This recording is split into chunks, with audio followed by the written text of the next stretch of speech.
There comes a time in every person's life when you realise it's not about doing what you are told, but doing what you know is right for you. Let us take a journey of learning and discovery with the world's most successful people who are living the life of their dreams, walking through life using their inner wisdom and being of service to others. Forget exams, grades and test scores. What is your purpose?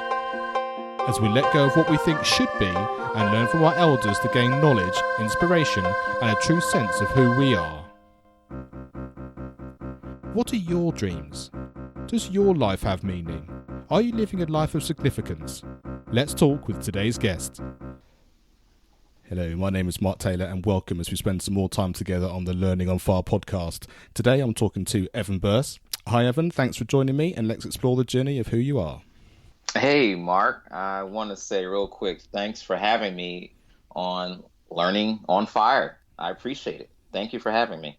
It's my pleasure. And Evan and I met in a live conference event just a few weeks ago in Nashville in the USA. And one thing I'd sort of learnt about Evan was the fact that he really had this chance to just sort of burst onto the scene from having a fantastic background, which he's about to describe in terms of his cartooning and working with animation. So can you give us a bit of background about that and how all that came about?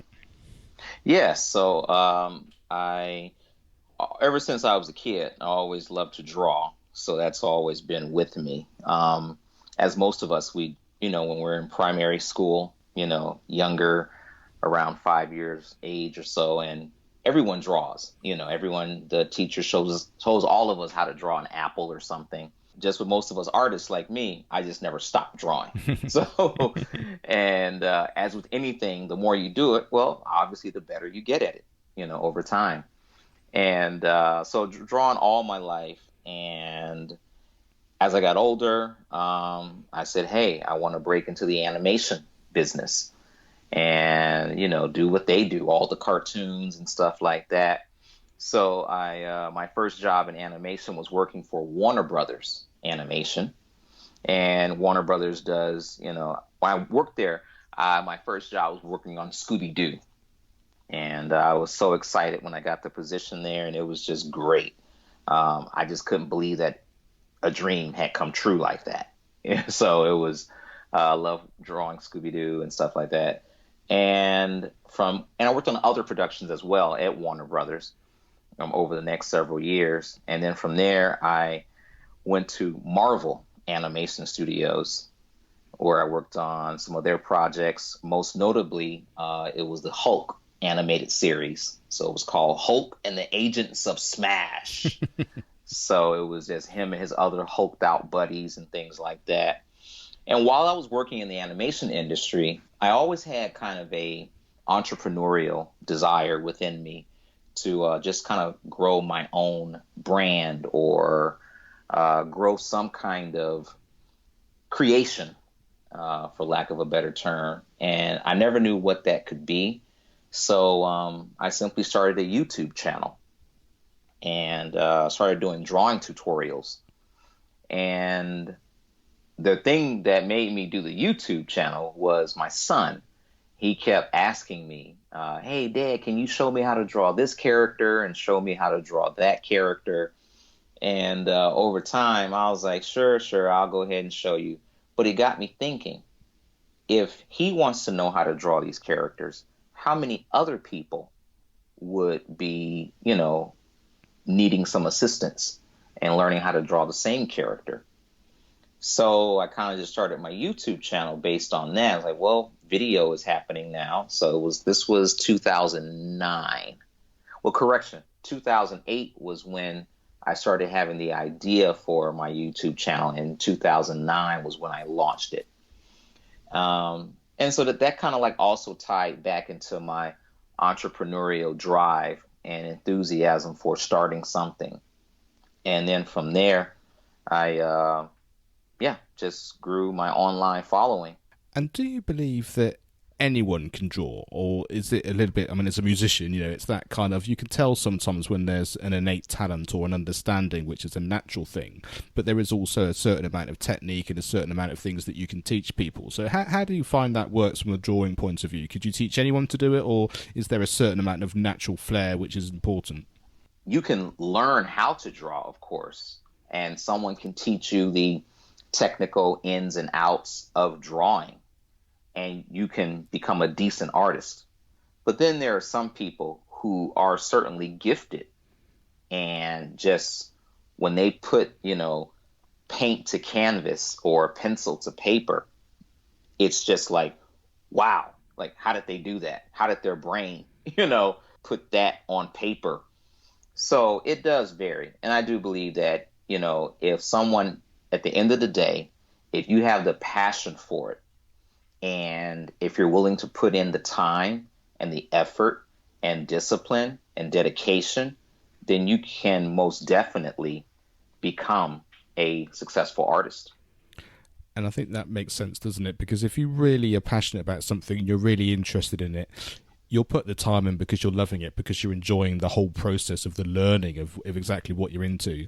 Whereas as soon as it becomes tiresome, if you're not really getting anything out of it because you're not really passionate about it, then it will start to waver. And I think, especially from a schooling point of view, if you can just understand that not everything is going to be something you're really into, but the experience of having that diversity of lots of things, that could be quite an important thing that you learn through that process. And so your life now, you sort of talked about the fact that you had your YouTube channel and you work for these great organisations. But what does your sort of day-to-day life look like now in terms of how you spend your day, and how is that different from when you were growing up and your experience as a child getting older, going through school?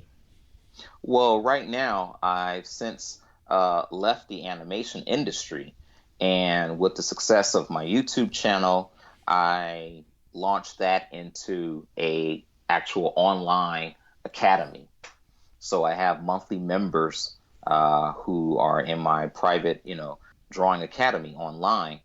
It's called the Cartoon Block Academy. And I just show them private tutorials where I upload exclusive video content for them specifically. I still have my free content on my YouTube channel, but the monthly paying members get more, coaching from me through exclusive video tutorials, which I do monthly.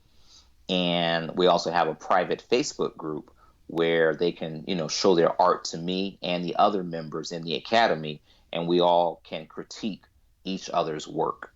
So that's where I launched that was the next level for me to go into after leaving the animation industry. And I still have my contacts and friends and my old colleagues who I still, meet up with, and we still hang out and stuff like that. I still love the animation industry, but that was just a stepping stone for me to get, into my own online tutorial platform where I can teach other people how to draw superheroes. And I was just going to really say there, what was valuable about your school experience, and does that sort of fit in with that sort of desire to be drawing in animation? Is that what you found valuable, or was there something else about the whole experience which gave you something to take away? My schooling when I was younger, as everyone, you always have your academics and, math, history, English, civics, social studies, things like that. None of those things really interested me too much. But there were during certain grade school years when my school did have art class, and I love that. You know, Another thing that influenced me growing up was my father. My father is a painter, so he's more of a fine artist, where he does like portraits of people, but it was always a hobby for him. As close as he came to doing art professionally was he did created certain like advertising material for advertising firms and things like that. But he didn't pursue it ongoing or full time. And on the side, he just did like portraits of like friends or family, and he would do some paintings and draw with charcoal and things like that. So his old sketchbooks inspired me a lot. And I kind of just picked up that and just ran with it. But as far as schooling when I was younger, it it didn't, nothing in school really like wowed me. I just really wanted to draw. I was still a fine student. I was an A/B student, and graduated from high school thinking that, art was never a real career. I always thought that I had to get a real job and pick something that made a lot of money. So I went ahead and majored in, at that time in the early 90s when I graduated high school, I majored in computer science. Hated it. So it was the first few years at university, and I did not like it at all. But I was brainwashed by, as most of us are, by our school system, where they teach us to just find a thriving career. Just find something that's growing, that will be in demand. That way you will always have a job. And I truly believe that is the wrong way to coach children or adolescents into picking a career. So it took me a few years after university to really find my passion. Well, I always was drawing, but I never considered it a career. And it wasn't until I did some soul searching, was like, what do I truly enjoy? It was comic books, drawing, animation. And that's what made me return to school, to university, to Art Institute of Chicago, and pursue drawing. And that really is the reason why this podcast exists. It's that kind of people being able to hear and just think, oh yeah, but I think I'm confined. The school wants me to do this. This is what I'm hearing around. And to hear someone like you being able to say, look, I found my passion. I knew what it was. I went off and did what I was told almost, and then came back and knew that the passion was the most important thing. And then to be so incredibly successful at it, both in terms of, like you say, working for Warner Brothers, that's people in Marvel, people who go, wow, that's sort of something that you would dream of. And then to also have that sort of entrepreneurial thing, the chance to share it, the chance to have your own membership where people, you can influence them directly, to have all of that going on when you truly just believe, this is what I want, this is what I'm about, and you manage to do that, like say, almost despite the system, as long as you know there's a system there that you're always trying to escape from. From there, some of the insights that you're giving us now really are the key to actually making those decisions, and hopefully not having to go through the whole system before you realise you've got some choice, I guess. Yes, I want to add to that, Mark. It's not that the school system is out to brainwash children or anything like that, but I would say that it is up to the individual. It's up to you, the individual parent, when you're talking to your children. It's up to you, children or adolescents or teens. It's your decision to sit down and ask yourself, what am I passionate about? What do I want to do? And understand that, of course, mom and dad want the best for you. You don't want your child out there, being a beggar or a homeless person in the street. You want them to have a job and a career, a thriving career, but also keep the conversation going about your child's passion and what they want to do, what they enjoy. I would say push their passions first, and then out of their passions comes career opportunities. For example, if you're good with your hands and you like building something, maybe you could be a carpenter, or something like that. But yeah, it all starts with your passions. And I just hope that parents and children's and the school professionals can have more conversations around inspiring children and students to follow their passions first, and then seeing what possible career opportunities come from that. Yeah, and I think almost everybody listening will hope that everything changes a little bit to allow that to be the case. And if there are any ministers or politicians out there that would like to step forward and see how that's happening, already there, amazing things like the Khan Academy, which are almost turning schools on their head, and all that kind of thing. It is there, isn't it? And it's being shown the way. It's just obviously there's a big lag between the what is deemed to be the norm and people sort of pioneering in new ways of learning. Yeah, the thing for me was that, and I've had conversations with. This was one story I can tell you about. There was a colleague of mine at Warner Brothers, and we were working on the Teen Titans animated series. And he's, I believe he was Filipino, so he's from Southeast Asia, and he, great artist. I mean, phenomenal artist. He was a storyboard artist, and we we're about to start our next season of the series, and he told our producers, he said, "Oh, I can't come back for the next season." And they were like, "Why? What do you mean?" He said, "Because I have to go back to med school and get my, you know, degree." And we were all shaking our heads like, "Wait a minute, Sam, you going? Wait a minute, you're going to school to be a doctor? Wait a minute, what is this? Then why are you here drawing? Like, wait a minute, we're confused. What's going on here?" And he told us, he said, "Well, my parents always wanted me and my brother to be doctors. So just to make our parents happy, we said that we would agree to finish our, medical degree and, finish med school." So we were like, oh my goodness. Like, we're like, "Sam, did you tell your parents, like, who you're working for and what you're working on?" And you know what his response was? He said, "My parents don't care about art. They don't think that it's a real career." And we were like, "Have you shown them your paychecks?" But that just goes to show the culture. And I'm not just saying Asian culture is like that. And I understand, like, certain parents, certain cultures, they do want their children to be either a doctor, lawyer, or engineer, nothing else. My wife is Indian, so she's East Indian, and her parents, my wife was raised here in the States, but her mom and dad are from India. And growing up in the Indian culture, she saw the same thing. A lot of my wife's peers were forced to, pick those few careers. You're going to be a lawyer, a doctor, or engineer. Nothing else matters. So, and she managed to kind of like escape that mentality so it wouldn't affect her. And she was able to follow her true passion, which was mental health therapy. She's a mental health professional. And, but yeah, so we were just surprised. So Sam went to finish med school. He did finish, but happy to say he came back to art.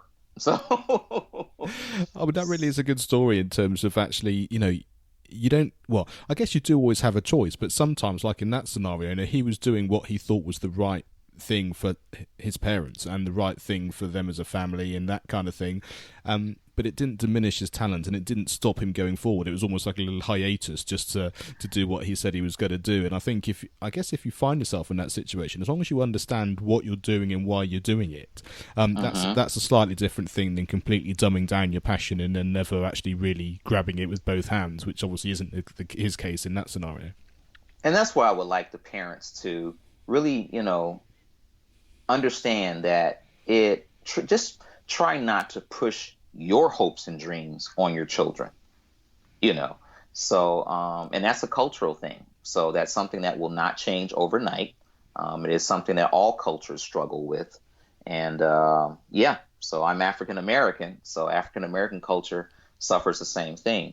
Parents push their passions and their dreams onto their children. And it's a disservice to the child, So please, children, if you're listening, and parents, first find the child's passion and then go from there. Mm-hmm. And I think that's then liberating for everyone, isn't it? Because you're then on an unknown journey together, and that's really exciting. And I think that's when real magic happens and all opportunities open up for everybody. Yes. Who did you admire when you were young? I admired my father's drawing ability. That was a big thing. And then there were a few teachers that I had. These two guys. I know I had one teacher, Mr. Jones. He was when I was in the 8th grade, and Mr. Thompson, I believe I was in the 9th grade. And they were just, two teachers who had a big sense of humor. And I really did, enjoy learning from them. And they both were math teachers. And math is not my strongest subject, but they made the learning fun. They, cracked jokes and were just laid back. And it was really cool. And they cared, They weren't like most teachers and just cracking a whip saying, get it done, get it done. I mean, they really, cared for the students. And I appreciated that about them. And I had some, good teachers growing up, but those were the two that stuck out the most. they stuck out to me the most. I mean, I really think that the impact of those things comes across when you have a connection, doesn't it? And it is that kind of when they get their passion across. It is when they make it human, like I say, or humorous even, or whether you're getting them engaged in whatever level that happens to be. And I think that's quite an art, I think, like you say, both in terms of whether it's a parent or a teacher. If they can really connect on a level that you can understand and they draw you in from there, you'll get the most out of it that you possibly can. That's true. That is so true. I agree. What was the best piece of advice you've ever been given, and who gave it to you? I don't know who gave it to me. I think the best, lesson I learned just growing up is just follow your passion. And I've heard that from just random people. It's just truly just follow your passion.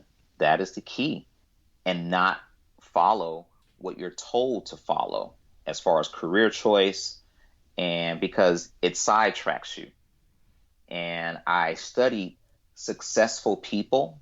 I want to say in my mid 20s, so it was after college, and I just was like, I was looking at certain people, just saying, why is that person successful?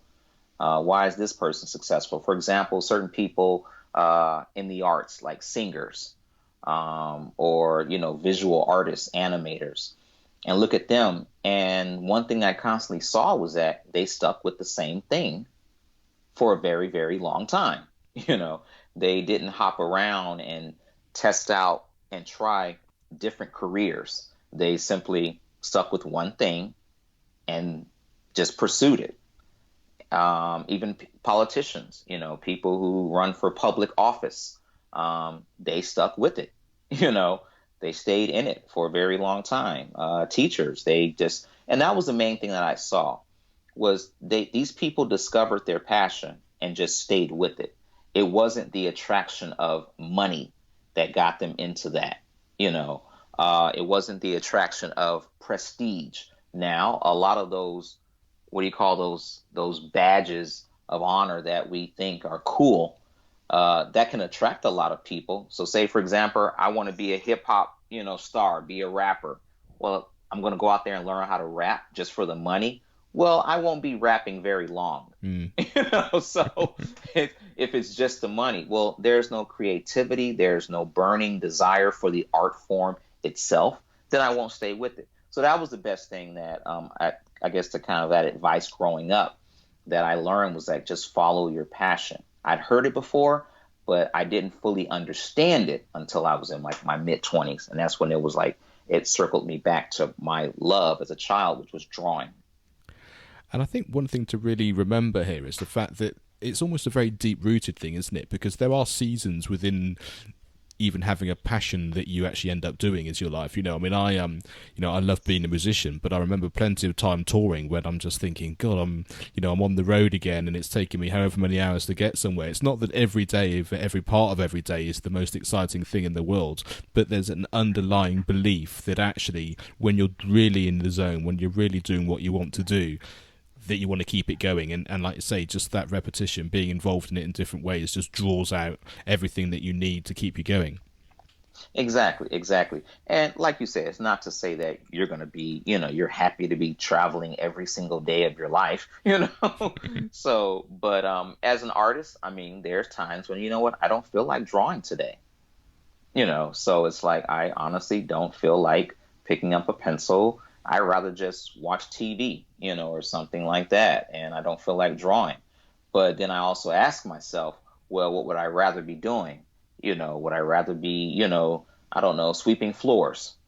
The answer is no. I would not rather be a janitor or a custodian sweeping floors. I'd rather be drawing. If I have a choice, give me a pencil, So, but no, there are options that, that you have out there. And you have to ask yourself, well, if you're not doing your passion, what else would you rather be doing? So, and that's when we have to remind ourselves of that fact. When we do come across those days when we don't feel like doing it, it's like, hey, is there something else you'd rather be doing? And when I ask that question, and then my response to myself is, no, there isn't anything else that I'd rather be doing. So exactly. So let's get on with it and make it happen. What advice would you give your younger self now? I could go back in a time machine and tell my younger self, give him a piece of advice, I would tell the younger Evan to surround yourself however necessary, but surround yourself with people who are following their passions in art. That's what I would tell him.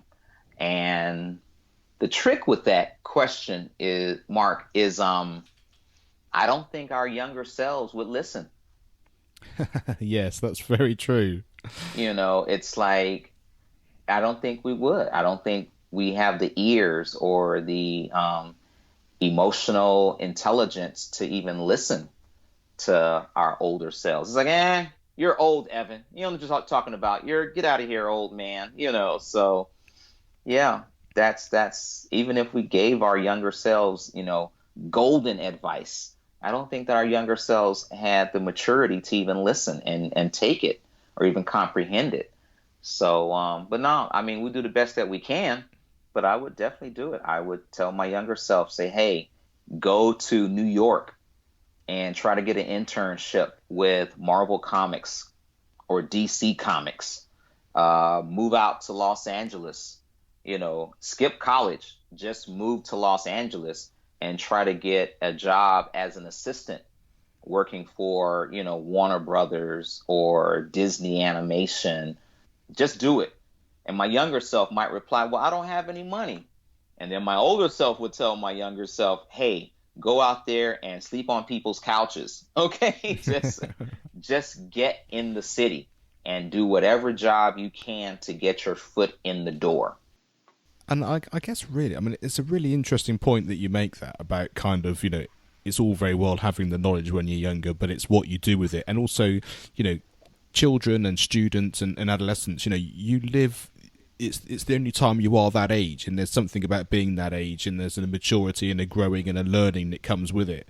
And I find it a very interesting thing, especially as a parent as well, where that fine line comes in. You're giving advice, but I think a lot of it sometimes is about showing them, isn't it, and them experiencing what you want to show them as well as just actually telling them. And I think that idea of kind of going after what you want, surrounding yourself with people that make a difference, actually just saying, living the life that you want to live in that way that they can see it. So even if they don't understand it at the time, it's within their environment, it's within their sort of understanding that hopefully, as and when some of these conversations happen, or maybe some of this advice comes out, it's not completely a bolt out the blue, but something that they can actually comprehend enough to actually take their life forward. Like I say, if it's with their passion and they really want to decide, now's the time for me to make a difference. And that's the thing that I've tried to teach my children. I knew that just telling them certain things, it wouldn't sink in. So I figured, hey, you know what? I'm going to show my children something that wasn't shown to me as a child. So I'm going to go ahead and show my children, hey, you can do it too. You can do anything that you put your mind to. As corny as that sounds, it really is true. Like, Dad's doing it. Dad is making a living online and have an online business, making money online to support my family. And I wanted them to see that so they could, like, wow, if Dad did that, what can I do? Recently my daughter, she graduated university and she is now a television news reporter. So she's telling the news in Georgia, near Atlanta, Georgia, and doing a great job. And she emails us video clips of her news stories. So proud of her. And but she wanted to get into that, and the college was not helping her find any kind of internships or opportunities for her by the time she graduated. And so I kind of reminded her, I said, sweetie, you saw what Dad did. The way I got my job, I kind of just showed up one day at a studio, and kind of just harassed some people and and just talked and talked and kind of talked my way into a studio. And I said, you can do the same thing. So I believe it was my experience that I could share with her. And it kind of gave her the confidence of where she could sit down and say, you know what, Dad did do that. That's how he got his job at Warner Brothers Animation, just by walking in one day and talking to a bunch of people. I didn't have an interview there or anything like that. I just started talking to a bunch of people and showing my portfolio. So that gave her the confidence to go out and do the same thing on one of her earlier jobs right before she graduated college. And she got a job working on a television show. She's working on, I believe it was Real Housewives of Atlanta. So she became a production assistant on the show just by sneaking into a studio somewhere and just, talking to the right person. And they gave her a job as a production assistant. And looks good on her resume. And that gave her a stepping stone to go on to other opportunities. And now she's a television news reporter. So, but I do believe that, her having my story to lean on and my experience, it made her think, wow, if Dad did it, let me try it and do it too. I think that's really, really important. And also the other thing I just want to touch on there that you said is actually putting yourself out there and being in a position to actually get those opportunities. I have this conversation with some of my drum students quite a lot, actually. It's that kind of, you can be the best musician in this room, but no one's ever going to know that you're doing it unless you get out there, you start playing with people, you enjoy the whole feeling of being in an ensemble, whatever that happens to be. That's when things start to happen. You don't know where it's going to end up or who you're going to meet or what band or what ensemble you might work with or play with or just enjoy being with, but it's certainly not going to happen when you're just literally within this four walls with this practice studio. And that just getting out there, wherever it is, wherever you want to do, whatever your passion is, again, back to this idea of your passion, go there, talk to people and be involved, and then just see where it leads. And that's the thing about, I guess, having a bit of a leap of faith of just, I'm going to give it a go, I'm going to put myself there, and let's just see where life takes us. That is so true. And it's not just putting yourself out there once. I went to, way I got my job at Warner Brothers, it wasn't just I walked in there one day and they were the first animation studio I ever walked in. I went to, I want to say it was about 4 or 5 other studios. I would walk up with my portfolio in one hand and my CV in the other hand, my resume, and I would just walk in there and I would talk to the front receptionist or the security guard, so I didn't have an appointment to meet anyone. I didn't know anyone, and all the studios are in Los Angeles, and I didn't know anyone there, and so I just walked in, and they were like, "Who are you?" I'm just saying, "Well, I'm just here to talk to somebody about getting an entry-level position." And they were like, "Do you have an appointment?" I responded, "No, I do not." They said, "Well, thank you for coming in. You can exit out that door over there." So, and just by chance at Warner Brothers, while I was talking to the receptionist, I looked over in the lobby waiting area and I recognized a voice actor.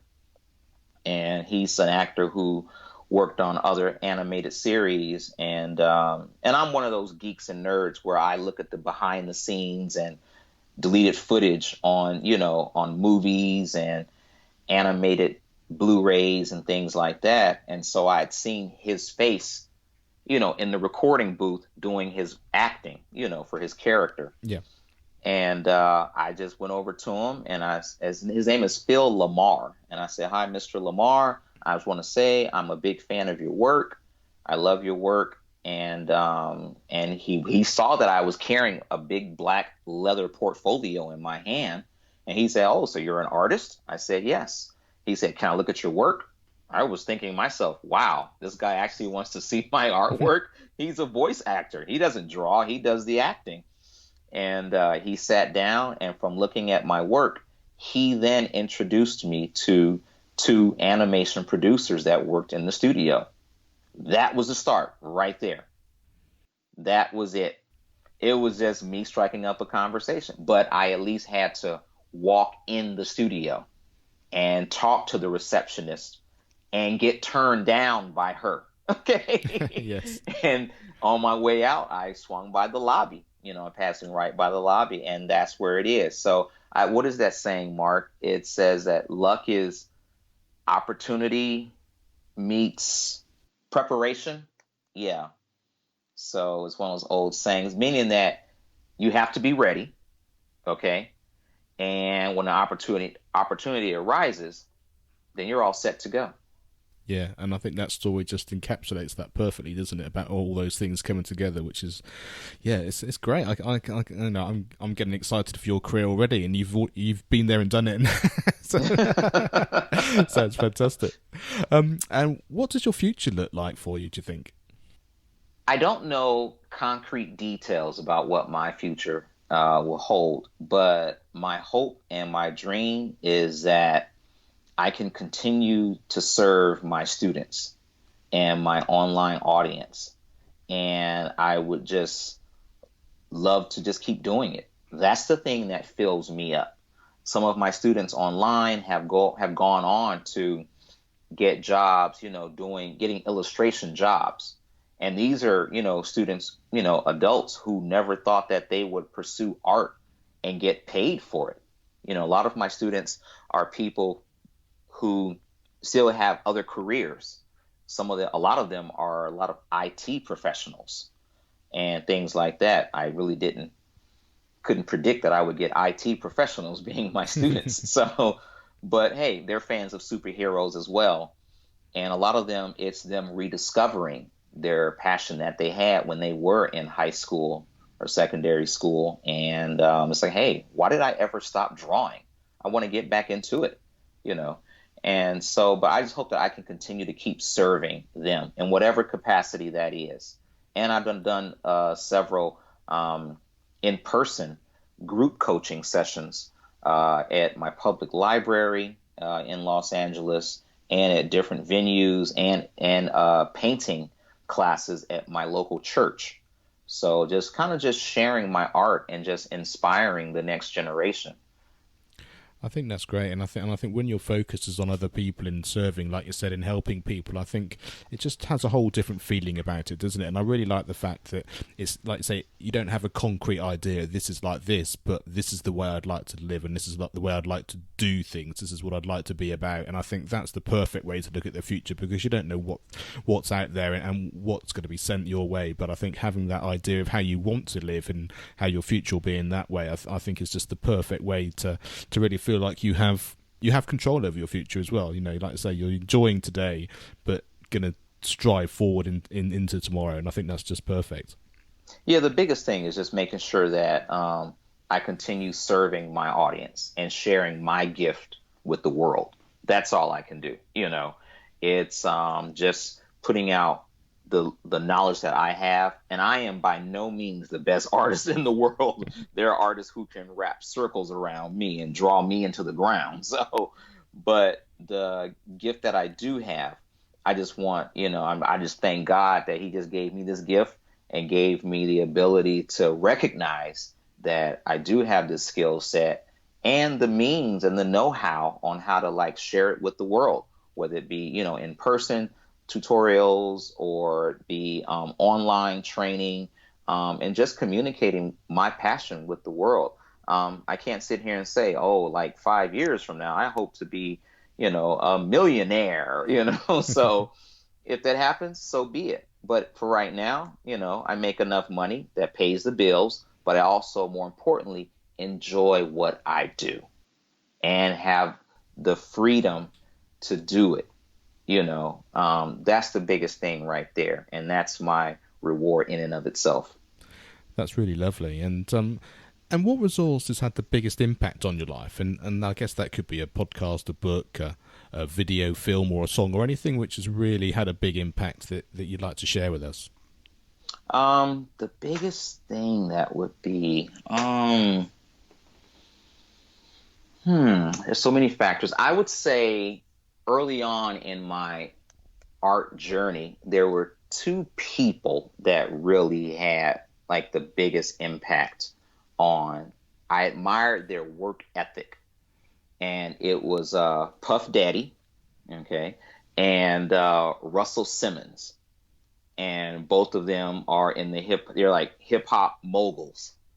And the things that they did, and I don't know why that is. It wasn't necessarily artists that really like, had the biggest impact, other visual artists that had the biggest impact on my career, but it was just these two guys. And they were mainly businessmen in the hip hop community. And so, but just their passion that they had for what they believed in. They didn't just believe in making music, they believed in building a culture and sharing that culture with the world in the biggest way possible. And they were just on the grind, just hustling and just making it work. Those were the biggest people, the biggest resource that I kind of looked up to. And I followed every interview they were in. I tried to scrounge the internet for anything where they shared a piece of their work ethic or their secret or anything like that that really just kind of would help inspire me. And I know there was one interview that Puffy was in, and he said how he got his first internship working at a music label. And he said he walked into the head office, I guess the big boss in charge, and he was in college, and he was like, I walked into the guy's office at the head of a record label, and I said, hey, I want to work here for free. And the guy was like, okay, start by going outside and washing my car. So, and so it was just funny, but that opportunity allowed him to learn all about the music business from the ground up by working for this big music executive. And so I kind of used that line when I went to go apply for my job at Warner Brothers. When I told you, the voice actor introduced me to two producers at Warner Brothers Animation. Those two producers, gave me a big tour of the studio and showed me the stuff that they were working on. I was like, wow, wow, wow. My mind was just blown. I was like a kid in a candy store. And so, but at the end of the tour, they was like, well, okay, thanks for coming out and have a safe flight back home. And I was sad. I was like, wow, that's it. So I asked them if there were any opportunities to work in the studio. And they were like, no, nothing's right now. We're all full. And then I thought about Puffy's line that he used with that music executive. I said, I'm willing to work here for free. You don't even have to pay me, And they were just shocked that I said that. And I was like, no, I'm serious. And, but they could see the passion and the sincerity in my eyes. And so they were like, well, we'll go ahead and hang on to your resume and your CV. And if something comes up, we'll give you a call. Well, about 2 weeks later, they actually gave me a call, you know. And this time I was working in Chicago, Illinois, which is about 1,800 miles from LA. So, and I was only in LA I think I spent just about a week in LA visiting all the different animation studios. And Warner Brothers was my last one that I was visiting. And so I went back to Chicago, and 2 weeks later, they called me. And they called me to come back out for an interview. And the producer who interviewed me for Scooby-Doo ultimately hired me. And later on, I asked her, I said, her name was Kathy. I said, Kathy, why did you hire me? I didn't have any experience in animation. She said, you really want to know why we hired you? I said, yes, I would like to know. She said, for the simple fact that you actually came out here so far from home. You flew out here 1,800 miles, and you were saying that you were willing to work for free. We thought to ourselves, this guy will go far. And we took a chance on you. I was like, wow. So it got me the job. So in a nutshell, well, a big nutshell. It's an amazing story, and I think there's so much value there for people listening. It just is that kind of get out there, do it. You never quite know, and also, like you said, it's, you know, that was you putting yourself, not just in terms of going there, but they could see what it meant to you, what you were prepared to do, and allowing it to happen. And I love your answer to that resource, that it's actually a person in everything that they did. I mean, I've never heard that before as an answer to this question, and I really love it. I think it's absolutely fantastic. It really just changes the whole way you think about these things, which is absolutely brilliant. Thank you. So what's the best way for people to find out more about you? You can visit me at my website, cartoonblock.com. And on there, I have my About Me page, and I have hundreds of videos on my YouTube channel. So you can find me on YouTube. My name is Cartoon Block, just like it's spelled, just like it sounds. CARTOON, Cartoon Block, BLOCK. And you can see tons of my drawing tutorials online. Thank you, Evan, for sharing your wisdom and allowing us to learn from your fantastic experience and fantastic stories. Thank you so much. Thank you, Mark. I really do appreciate, the opportunity to be on and to speak with you and your audience. Thank you for having me. Thanks for listening to the Learning on Fire podcast. For more information, please visit educationonfire.com and follow the links from the homepage.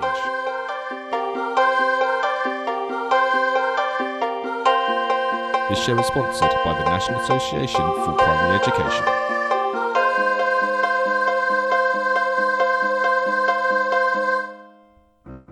Education is not the filling of a pail, but the lighting of a fire.